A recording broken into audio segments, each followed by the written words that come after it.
How was it for you being, a kid that grew up in New York City? You watched, like you say, Clyde, you wore number 10 forever. How was it the first time you got to come back with Old Dominion and play in MSG, like where obviously Clyde and Willis and everybody you admired and looked up to built their legend? How was it the first time you came back in college and played in that arena?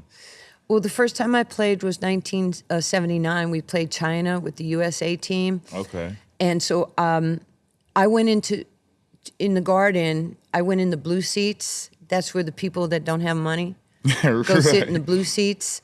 And I sat there and I was overwhelmed before the game. This is like before the game, you went up and just sat in the blue seats. I just sat in the blue seats because I could never even afford the blue seats. Right. That was the only thing I asked for, by the way, when I went to Old Dominion. I said, I want number 10 and I want to play in Madison Square Garden. Those were non-negotiables for me. 3 of my 4 years, they scheduled us playing up in New York. And going into the Garden, my first time, we were playing Queens College. And it's so stupid, right? Like, one of the girls on Queens College, she goes, she's overrated, and she doesn't deserve all this attention, kind of like what's happening to Caitlin Clark. So we go in the Garden, and we're playing about 14,000 people. I was so mad at this girl. I had 33 points, 15 rebounds, 14 assists, 9 steals. God and I go in the press. We won by 50. We won 102 to 50. And Marianne Stanley, my coach, it's the first time I ever. I'm pretty damn upset, Coach. She took me out with 10 minutes to go. Oh, you wanted the whole I wanted to break Larry Bird's scoring record in the Garden, but she took me out of the game. And I'm never mad about coming out of the game because I want my teammates to play. And I was huffing and puffing because I wanted to. So we go to the press conference. And I said, well, I'm so happy we won and blah, blah, blah. And I hope you guys didn't think I was overrated.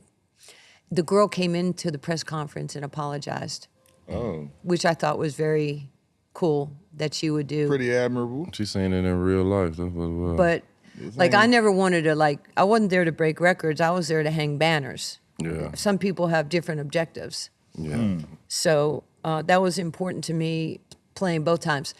Every time, I can't even be, John Condon, he was the voice of Madison Square Garden. I could close my eyes right now, like I did when I was little, transistor radio. Ladies and gentlemen, welcome to the magic world of Madison Square Garden, the most famous arena in the world. Tonight, for your New York Knicks, starting at guard, number 10, Walt Frazier. I would always go, starting for the New York Knicks, A10, Nancy Lieberman, with Walt. Right. And how many women get to say or think or do that? It's been beyond my wildest dreams to be friends with you, to be friends with LeBron or Kobe, or in a perfect world that doesn't happen.